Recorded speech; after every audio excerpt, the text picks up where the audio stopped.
오늘도 예배에 나오신 여러분들을 환영하고 축복합니다. 저를 따라해 보세요. 나는 구원의 통로입니다. 나는 축복의 통로입니다. 나는 행복의 통로입니다. 우리 황간지역교회 성도들이 세 가지 통로로 황간지역에서 살아갈 수 있기를 바랍니다. 오늘은 기독교의 최고의 절기인 부활절입니다. 고난주간을 보내고 부활의 기쁨을 만끽하는 우리 모든 성도들이 되시기를 바랍니다.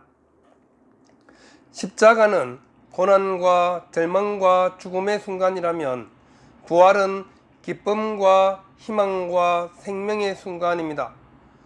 고난 뒤에 찾아오는 엄청난 영광을 바라보며 우리가 예수님을 믿고 살아가는 것입니다. 세상의 삶이 힘들고 고달파도 부활을 바라보며 기쁨으로 살아갈 수 있습니다.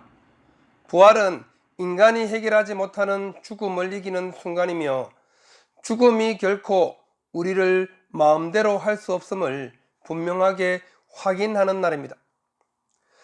예수님의 부활은 곧 나의 부활을 의미하기에 부활주일은 더욱 기쁘고 복된 날임을 아시고 부활의 주님을 만나시기를 기대하며 사모하는 우리 모두가 되기를 바랍니다. 예수님을 십자가형에 못 박은 종교 지도자들은 새로운 모의를 시작했습니다. 그것은 예수님께서 살아계실 때 하신 말씀에 대한 이야기입니다.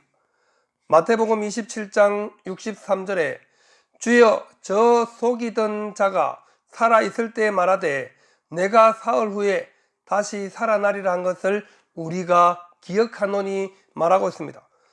종교 지도자들, 대제사장들과 바리새인들이 빌라도 앞에 모였습니다.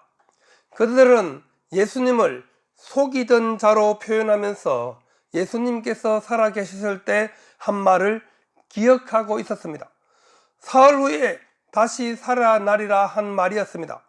이들은 예수님이 한 말을 마음에 담고 있었고 그로 인해서 살아있을 때보다 더 큰 사람들의 관심을 받을까 염려가 되어서 빌라도에게 도움을 청하러 온 것입니다. 종교 지도자들은 예수님을 속이는 자로 말하면서 예수님이 사람들을 속이며 군중몰이를 했다고 생각합니다. 인기를 위해서 단순히 사람들을 속였다고 말하고 있는 것입니다. 하지만 예수님이 말씀하신 3일 후에 다시 살아나리라는 말을 계속 귀에 거슬리듯 다른 조치를 취하려고 합니다. 그래서 빌라도에게 찾아와서 군사를 시켜 무덤을 사흘 동안 지켜달라는 부탁을 하는 것입니다. 예수님의 제자들이 시체를 훔쳐가고 나서 그가 살아났다고 사람들을 속일 수 있으니 무덤을 지켜달라는 것입니다. 종교 지도자들의 얄팍한 생각을 우리는 알 수 있습니다. 죽은 사람이 살아났으면 당연히 사람들이 산 사람을 볼 수 있게 확인이 가능한 일인데 아무리 제자들이 머리가 나빠도 그렇게 하리라 생각한다는 것 자체가 어리석은 생각입니다. 이들은 예수님께서 하신 말씀을 깊이 의식하고 있었습니다. 사람들이 단순히 그를 따르는 것으로 이렇게까지 하지 않습니다. 보통 다른 사람에게 관심을 가져도 그의 말이나 행동을 보고 판단하기 때문에 종교 지도자들도 예수님의 말과 행동을 통해서 일반 범인은 아님을 확인했던 것입니다. 그래서 예수님께서 말하신 것처럼 3일 뒤에 살아나면 더 큰 일이 벌어질 것이 불보듯 뻔하기 때문에 종교 지도자들은 경비병을 세워달라고 요청한 것입니다. 애써 예수님의 부활을 거짓으로 만들려고 시도하는 것입니다. 당시의 종교 지도자들은 하나님을 경외한다고 자처하는 사람들이었습니다. 구약의 말씀을 사람들에게 가르치며 하나님의 율법을 지키도록 하고 그들이 하나님의 백성으로 살아가도록 이끄는 지도자들입니다. 그런 사람들이 오히려 예수님을 믿지 못하고 예수님을 속이는 자로 깎아내리면서도 여전히 예수님의 말씀을 마음에 걸리는 듯한 모습을 볼 수 있습니다. 완전히 예수님을 부인하든지 아니면 확실히 예수님을 믿든지 해야 합니다. 오늘 본문에 등장하는 종교 지도자들처럼 어중간한 태도를 하나님은 기뻐하지 않습니다. 믿음의 중간지대는 없습니다. 예수님을 확실히 믿고 구원을 얻든지 아니면 믿지 않고 영원한 멸망에 빠지든지 둘 중 하나입니다. 분명하지 않은 태도는 자신에게 아무런 유익을 주지 못합니다. 부활주의를 맞이해서 예수님의 말씀을 확실히 믿을 수 있는 우리 모두가 되시기를 바랍니다. 중간은 없습니다. 부활이면 부활이고 아니면 아니지. 부활하지 않은 것을 했다고 말할 수도 없고 부활한 것을 안 했다고 말할 수도 없습니다. 시체를 훔쳐가고 살아났다고 속일 수 있다고 생각하는 것 자체가 이미 상식에서 벗어나는 생각임을 아시기를 바랍니다. 우리는 악한 자들과 대적자들과 미혹하는 자들의 거짓말에 속지 말아야 합니다. 예수님은 분명히 다시 살아나셨습니다. 분명히 십자가에서 죽으셨고 다시 살아나셨음을 확신하시기를 바랍니다. 예수님이 죽으신 후에 무덤에 묻혀있는 상태에서 주일 새벽에 막달라 마리아와 다른 마리아가 무덤에 찾아갔습니다. 다른 복음서에 보면 이들은 예수님의 몸에 향유를 바르기 위해서 찾아간 것입니다. 무덤에 가면서 여인들의 걱정거리는 무덤 입구에 있는 큰 돌을 누가 치워줄 것인가 였습니다. 하지만 무덤 입구에 도착한 여인들은 놀라지 않을 수가 없었습니다. 왜냐하면 무덤 입구를 막고 있던 큰 돌은 이미 치워져 있었고 예수님을 눕혔던 자리에 예수님은 안 계시고 그 자리에 천사가 앉아 있었습니다. 천사의 등장으로 무덤을 막고 있던 돌은 치워졌고 무덤 입구를 지키고 있던 사람들은 놀라서 정신을 잃었습니다. 천사가 여자들에게 이렇게 말합니다. 5절에 너희는 무서워하지 말라. 십자가에 못 박히신 예수를 너희가 찾는 줄을 내가 아노라 말씀하고 있습니다. 이 새벽에 천사는 여인들이 무덤에 왜 찾아왔는지 알고 있다고 말합니다. 그리고 곧바로 예수님께서 여기 계시지 않고 살아나셨다고 말씀해 줍니다. 살아나셨기 때문에 지금 여기에 계시지 않고 이곳은 빈 무덤이라고 말씀하고 있는 것입니다. 그리고 빨리 가서 제자들에게 예수님이 살아나셨다는 사실을 알리고 갈릴리에서 만나자는 소식을 전하라고 부탁합니다. 예수님이 계시던 무덤은 빈 무덤이었습니다. 무덤에 시체가 없어졌습니다. 천사를 통해서 예수님이 살아나셨음을 알렸습니다. 하지만 종교 지도자들은 여전히 제자들이 훔쳐갔다고 말하도록 군사들을 시켰습니다. 13절에 이르되 너희는 말하기를 그의 제자들이 밤에 와서 우리가 잘 때에 그를 도둑질하여 갔다 하라. 이런 것을 우리는 눈 가리고 아웅, 손바닥으로 하늘 가리기 이런 표현을 사용합니다. 하늘을 가리려고 하니 하늘을 가릴 수 없어서 자신의 손바닥으로만 가리는 것이죠. 종교 지도자들도 예수님의 살아나심을 부인하기 위해서 무덤을 지키던 자들에게 돈을 많이 주면서 제자들이 훔쳐갔다 하라고 말합니다. 진짜 살아나신 분을 보면 이 말은 금세 거짓말인 것이 들통날 일인데도 이들은 많은 돈을 주고 그렇게 시켰습니다. 인간의 얄팍한 수를 우리는 확인할 수 있는 것입니다. 그들이 당대의 최고의 지도자들이었습니다. 천사를 만난 여인들은 무서움과 큰 기쁨으로 빨리 무덤을 떠납니다. 그리고 제자들에게 알리려고 달려갔다고 말씀하고 있습니다. 예수님이 죽은 줄만 알았던 여인들은 다시 살아났다는 소식에 무섭기도 했지만 큰 기쁨으로 제자들을 향하고 있었습니다. 이것이 부활의 기쁨을 들은 사람의 모습입니다. 시체가 없어짐에 대한 무서움과 천사를 만난 무서움이 함께 포함되어 있지만 예수님이 다시 살아나셨다는 소식이 너무 기뻐서 무서움은 온데간데 없이 사라졌고 큰 기쁨으로 제자들에게 달려가고 있는 것입니다. 예수님의 부활은 무서워할 일이 아니라 큰 기쁨으로 감격해야 하는 일입니다. 죽었다가 살아나서 영원히 살아계신 분은 예수님 뿐이십니다. 예수님은 부활의 첫 열매가 되셨습니다. 예수님을 믿는 모든 사람에게 부활은 동일한 기쁨이요 희망이요 새로운 생명의 시작임을 기억하시기 바랍니다. 우리도 여인들처럼 부활의 소식을 큰 기쁨으로 달려가서 전해야 합니다. 부활을 알지 못하는 사람들이 우리 주위에도 너무 많습니다.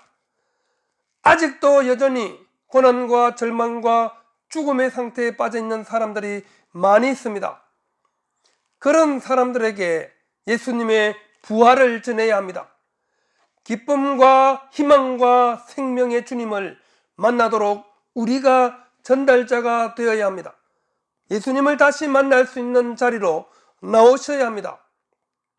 제자들에게 천사는 갈릴리에서 만나자고 약속 장소를 알려줍니다. 부활하신 예수님은 다시 제자들을 갈릴리로 모으십니다. 흩어진 제자들을 갈릴리로 부르신 이유를 발견할 수 있기를 바랍니다. 제자들을 향해서 열심히 달려가던 여인들이 예수님을 만납니다. 예수님은 여인들에게 평안하라고 말해 주십니다. 그러자 그들이 예수님의 발을 붙잡고 경배했습니다. 예수님이 분명히 살아나셨음을 여인들이 확인하는 순간입니다. 천사의 말만 듣고 빈 무덤임을 확인한 여인들은 드디어 예수님을 직접 보고 만났습니다. 더 확실해졌습니다. 빈 무덤을 보았지만 살아나신 예수님을 보지 못했었는데 이제는 빈 무덤도 확인했고 천사에게 말도 들었고 살아나신 예수님을 직접 보기도 했습니다. 여인들이 해야 하는 일은 하나뿐이었습니다. 예수님을 경배하고 그리고 제자들에게 빨리 가서 십자가에서 죽으셨는데 예수님이 살아나셨다고 전하는 일이었습니다. 여인들에게 예수님께서 말씀합니다. 10절에 이에 예수께서 이르시되 무서워하지 말라. 가서 내 형제들에게 갈릴리로 가라 하라. 거기서 나를 보리라 하시니라. 이제 살아나신 예수님께 직접 듣습니다. 그리고 예수님은 제자들을 향해서 내 형제들에게라고 말하면서 여전히 제자들을 사랑하고 계심을 확인시켜 주십니다. 갈릴리에서 예수님을 볼 수 있다고 알려주었습니다. 갈릴리는 예수님께서 제자들을 처음 부르신 장소입니다. 제자들이 예수님을 만난 장소입니다. 그곳에서 다시 예수님을 보게 된다는 것은 예수님께서는 제자들에게 다시 사명을 맡기시겠다는 것입니다. 예수님께서 잡혔을 때 제자들은 뿔뿔이 흩어졌습니다. 대부분이 고향으로 돌아가서 예수님의 제자로서의 삶이 아니라 자연인으로 살아가고 있었습니다. 그런 제자들을 다시 부르시고 그들에게 사명을 주시려고 갈릴리에서 보자고 하시는 것입니다. 마태복음 28장 16절에 이러한 제자가 갈릴리에 가서 예수께서 지시한 산에 이르러 여인들의 말을 듣고 제자들도 갈릴리로 왔습니다. 죽은 가룟 유다를 제외한 11명의 제자들이 예수님을 보러 이곳으로 왔습니다. 예수님께서 지시한 곳에 다 모여 있었습니다. 그때 예수님께서 그곳에서 우리가 잘 알고 있는 대로 대위임령을 말씀하십니다.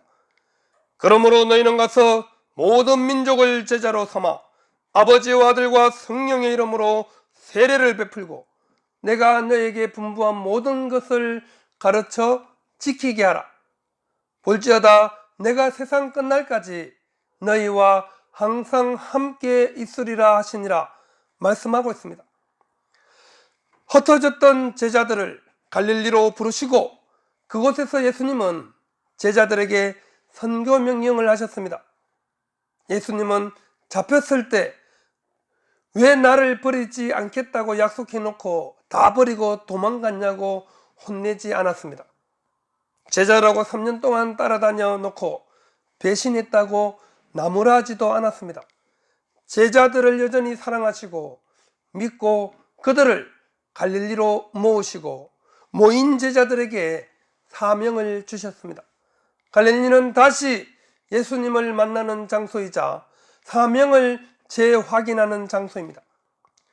우리가 믿음이 연약해질 때마다 사명이 희미해질 때마다 갈릴리를 기억하십시오. 예수님과의 인격적인 만남을 기억하십시오. 또한 예수님께서 나에게 주신 사명을 새롭게 인식하십시오. 모든 민족에게 복음을 전하고 주님께서 분부하신 모든 것을 가르쳐 지키게 할 때까지, 그리고 주님이 다시 오실 때까지 이 사명은 우리에게 남겨져 있습니다. 예수님을 믿는 모든 그리스도인들의 공통적인 사명이 바로 선교 명령입니다. 또한 예수님의 부활을 확신하고 살아가는 우리 그리스도인들이 반드시 해야 할 일이기도 합니다. 주님의 마지막 명령이자 다시 오실 주님 앞에 섰을 때 확인해야 할 일이 바로 이것입니다. 주님은 우리에게 이 땅에서 어떻게 살았는지 묻지 않을 것입니다. 주님께서 성신하시면서 명령하신 마지막 당부를 우리가 잘 지켰는지 확인하실 것입니다. 예수님은 말씀대로 이 땅에 오셨고 말씀대로 우리 죄를 위해서 십자가에 죽으셨습니다. 말씀대로 사흘 만에 살아나셔서 다시 제자들을 부르시고 제자들에게 선교 명령을 하셨습니다. 그 주님께서 반드시 다시 오시겠다고 약속하셨습니다. 우리가 이 부활절 아침에 다시 한번 기억하고 다짐해야 하는 명령임을 분명히 기억하십시오. 갈릴리에서 나를 보리라 하신 예수님은 제자들을 다시 보았습니다.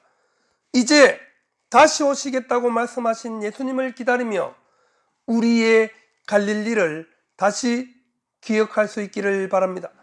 예수님을 다시 만날 때 부끄럽지 않은 우리 모든 성도들이 다 되시기를 바랍니다. 기도하겠습니다.